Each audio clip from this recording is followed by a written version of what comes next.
Chapter 174, Madam Sharon. What? The bear-like Toll jumped in shock and looked at Klein before looking into the room. With agility that wasn't suited to his body, he dashed in. He pulled back the white cloth that covered the corpse, and after examining the body carefully, he heaved a breath of relief. It's better than I imagined. It's not that serious a problem. Maybe I should have drawn my revolver and shot Maynard 5 times with demon-hunting bullets. Let's see if you find that serious or not. Klein lampooned inwardly and pointed outside the door. That's all that you need me for, right? No, Toll shouted. Wait a moment. Klein asked, puzzled, why? Toll explained seriously, we have to prevent any accidents from happening. After we talk to Madam Sharon and get her testimony, I'll send you back to Zoutelen Street. If Maynard can resurrect after being dead for 10 hours, what else couldn't happen? What would I do if you leave? Toll added in his head. All right, Klein massaged his temple and said, find a quiet room for me to rest in then. He wasn't feeling his best in every aspect as he had just advanced a day ago. Having just performed multiple ritual ceremonies, used 2 charms, and suffered a non-trivial scare, he needed to enter cogitation to eliminate any problems. Klein was now extremely cautious about losing control. Toll covered the dead body with the white cloth again. He obviously relaxed and replied, no problem. He brought Klein to a guest room that was closer to the sunlit side of the house. He pointed and said, Inspector Moretti, don't worry. No one will disturb you. I'll be paying Madam Sharon a visit first. Klein nodded slightly and watched him walk away. Then, he closed the door and drew the curtains. In the dim and silent bedroom, he slowly walked over to the rocking chair and sat down comfortably. He allowed his body to rock back and forth rhythmically. There were countless spherical phantasmal lights overlapping in his mind. The buzzing sounds in Klein's ears and the throbbing ache in his head slowly vanished, bit by bit. When his situation stabilized, he opened his eyes and looked into the darkness. He outlined a bed, cupboard, and other furniture. Then, he calmly thought about his earlier attempts. There isn't much feedback from a few exaggerated jokes. Maybe I have yet to control the powers of the clown potion, as there are still remnant negative effects. Of course, I can't eliminate the possibility that such acting has little effect. Personally, I'm not quite willing to play the role of a clown.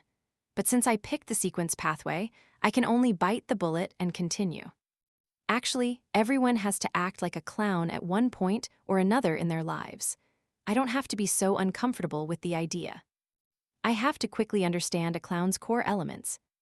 As various thoughts churned in his mind, Klein suddenly took out a brass halfpence. Mostly out of habit, he divined if Maynard's death was due to supernatural influences. Maybe it's an occupational hazard. Klein shook his head and laughed. His eyes grew dark as he recited repeatedly, John Maynard's death was due to supernatural influences. Ding! He flipped the coin as he slouched into the rocking chair. He watched its brass luster twinkle as it rotated in the air.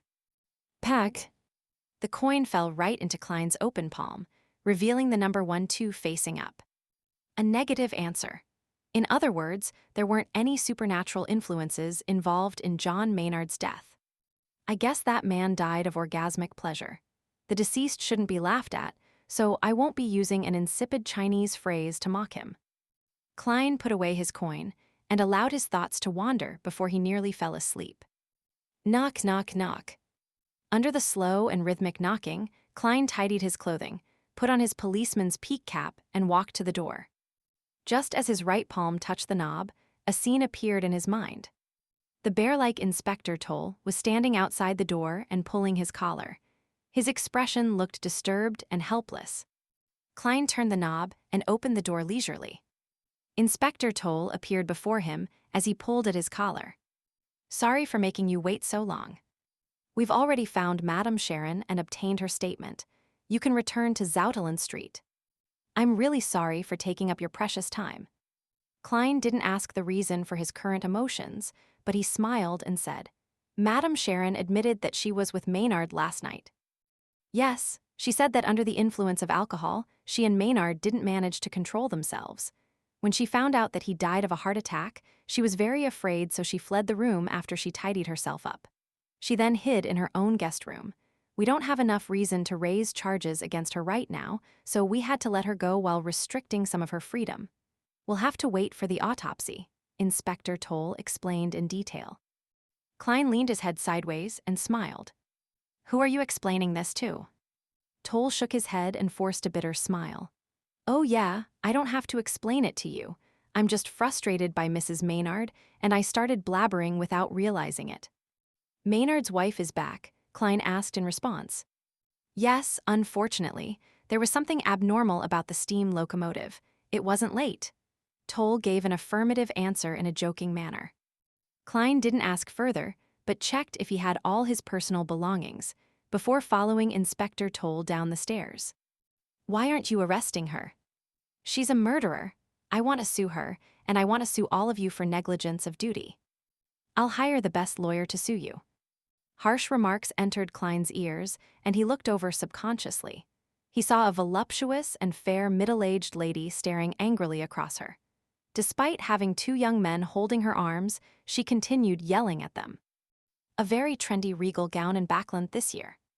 Having frequently read the magazine, Ladies' Aesthetic, the first thought on Klein's mind was something unrelated to the situation. He then saw a few gentlemen protecting a lady behind them. The lady was in a long black dress with fair, smooth skin, waterfall-like brown hair, and brown eyes. She looked as pitiful as a fawn in the woods. It made people want to protect her involuntarily. Madam Sharon. Klein suddenly thought of the porno she had starred in. He quickly lifted his right hand, covered his mouth, and coughed twice. Out of habit, he tapped his left molars twice and observed the people present with spirit vision. There's some sort of problem with Mrs. Maynard's body. The colors of her aura are thinner. From the colors of her emotions, she's definitely feeling anger and hatred, which is consistent with her outward appearance. The color of Madame Sharon's emotions are shaded in blue, which represents rational thinking and calmness. This is totally contrary to her appearance of panic and nervousness. As expected, a socialite ain't no innocent bunny. Her body is very healthy.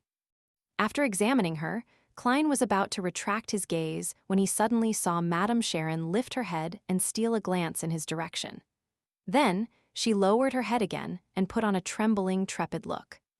If I couldn't see your emotion colors directly, I might have been fooled by your act.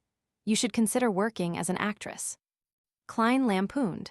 He didn't stay any longer and left Maynard's house with Inspector Toll.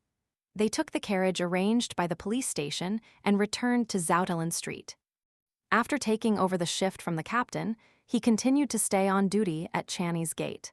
He took the opportunity to write a claims application.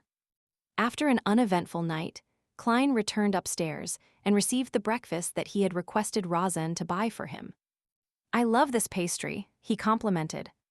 He had already passed her the money for breakfast ahead of time. Really, I can try it tomorrow then, Rosen replied happily. The corner of Klein's lip twitched as he focused on his battle with the milk and pastry.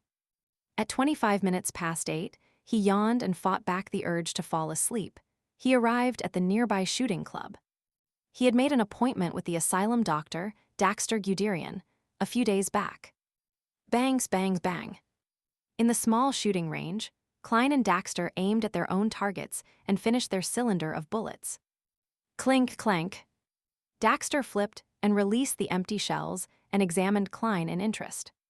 You're much more confident than before. Of course, I advanced to Sequence 8. I now possess actual combat ability. Klein reflected on his own facial expression and body movements in his head and deliberately acted arrogantly. Because I only used about a month's time to master the power of my potion completely. Daxter pouted slightly and said, although that is something to be proud of, there's no need to say it all the time. Hey, as a spectator, you didn't see through my performance. From the looks of it, a clown has the power to suppress a spectator's ability. Klein smiled at his discovery and asked, how's Hood Eugen recently? He's gone insane for real. Daxter paused and continued, I probed him with various methods. He really has gone insane. I'm considering whether to begin medicating him to see if I can treat him. As a Sequence 7 psychiatrist, he actually pretended to be a mental patient. Even though he was giving treatments to other patients, it doesn't align with the core element of the potion's name. That was an incorrect way of using the acting method. It's no wonder that he went insane. Klein thought and said, "Before he went insane, did you find out who got in contact with him?" Besides the doctors, patients, nurses, and odd job workers in the asylum, there were no outsiders that had contact with him, Daxter confidently replied. Klein briefly acknowledged that, as he said, "How about even earlier? Is there anyone that visited him, or did he leave the asylum regularly for a period of time?" In order to follow through with his initial promise, Klein never asked anything about Hood Eugen in his first few meetings. Daxter fell into deep thought. It took him some time before he said, besides the members of the psychology alchemists, there weren't any more than 5 people that visited him. One of them came thrice. His name was L. Without Klein asking, he continued, "But I heard from Hood Eugen that L was a pseudonym. His real name was Lanevis."